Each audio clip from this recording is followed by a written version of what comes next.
Assalamualaikum warahmatullahi wabarakatuh. Ana Nurul Zahida dan rekan Ana Kansanadia Amalia ingin memberikan tausiah yang berjudul Orang-orang yang didoakan malaikat. Ada orang-orang tertentu yang termasuk orang-orang pilihan. Mereka termasuk ke dalam kriteria khusus yang mendapatkan doa dari para malaikat. Siapa sajakah mereka? Yang pertama, orang yang tidur dalam keadaan bersuci. Rasulullah SAW bersabda, barang siapa yang tidur dalam keadaan bersuci, maka malaikat akan bersamanya di dalam pakaiannya. Dia tidak akan bangun hingga malaikat berdoa, ya Allah, ampunilah hambamu si fulan karena tidur dalam keadaan bersuci. Hadis riwayat Imam Ibnu Hibban meriwayatkan dari Abdullah bin Umar radhiyallahu anhu. Yang kedua, orang yang sedang duduk menunggu waktu sholat. Tidaklah salah seorang hamba di antara kalian yang duduk menunggu sholat selama ia berada dalam keadaan suci, kecuali para malaikat akan mendoakannya. Ya Allah, ampunilah ia. Ya Allah, sayangilah ia. Hadis riwayat Imam Muslim dari Abu Hurairah. Yang ketiga, orang-orang yang berada di shaf barisan depan di dalam sholat berjamaah. Sesungguhnya Allah dan para malaikatnya bersolawat kepada orang-orang yang berada pada shaf terdepan. Hadis riwayat Imam Abu Daud dan Ibnu Khuzaimah. Yang keempat, orang-orang menyambung shaf atau tidak membiarkan sebuah kekosongan di dalam shaf. Sesungguhnya Allah dan para malaikatnya bersolawat kepada orang-orang yang berada pada shaf terdepan. Hadis riwayat Imam Abu Daud dan Ibnu Khuzaimah. Yang keempat, orang-orang menyambung shaf atau tidak membiarkan sebuah kekosongan di dalam shaf.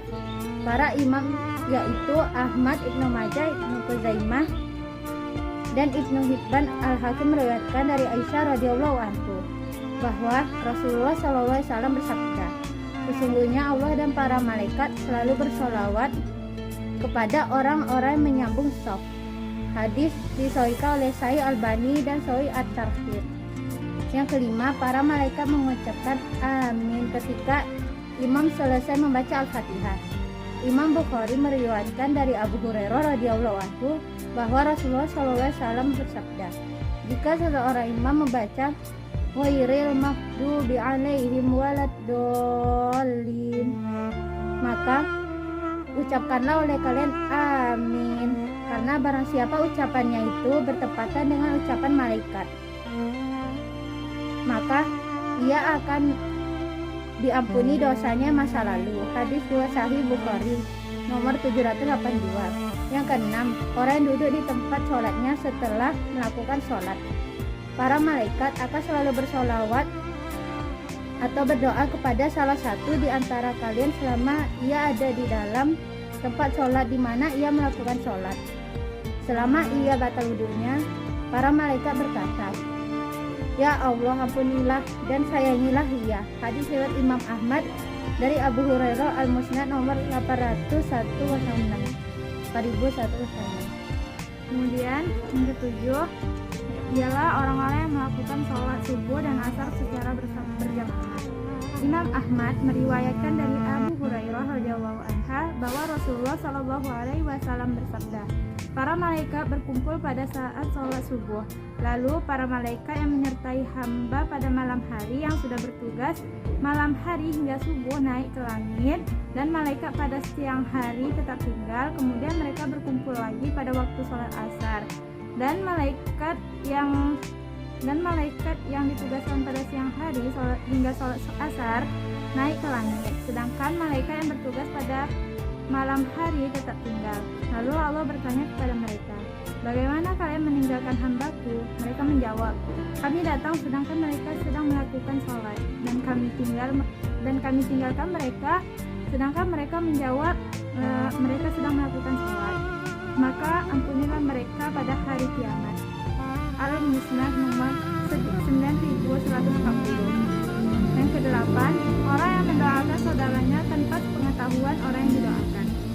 Rasulullah SAW bersabda, doa seorang muslim untuk saudaranya yang dilakukan tanpa pengetahuan orang yang didoakannya adalah doa yang akan dikabulkan. Pada kepalanya ada seorang malaikat yang menjadi wakil baginya.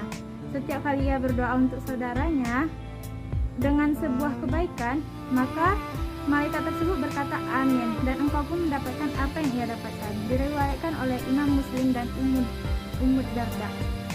Kemudian yang kesembilan, orang-orang yang berinfak. Tidak satu hari pun di mana pagi harinya seorang hamba ada padanya kecuali dua malaikat turun kepadanya. Salah satu di antara keduanya berkata, "Ya Allah, berikan ganti bagi orang yang berinfak." Dan lainnya berkata, "Ya Allah, hancurkan harta yang orang yang pelit." Hadis ini diriwayatkan oleh Imam Bukhari dan Imam Muslim dari Abu Hurairah. Kemudian yang ke-10, orang yang makan sahur.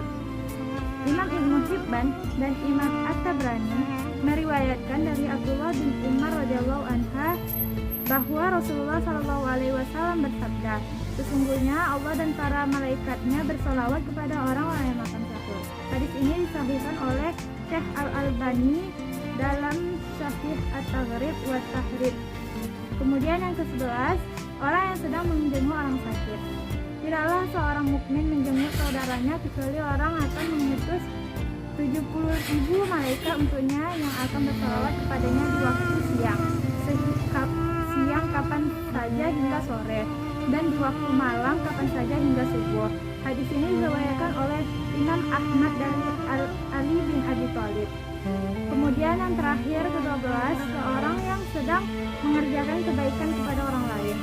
Keutamaan seorang alim atas seorang ahli ibadah, bagikan keutamaanku atas orang yang paling rendah di antara kalian. Sesungguhnya penghuni langit dan bumi, bahkan semut yang ada di lubangnya. Cukup sekian tausiah dari kami. Mohon maaf apabila ada kesalahan kata. Wabillahi taufiq wal hidayah. Wassalamualaikum warahmatullahi wabarakatuh.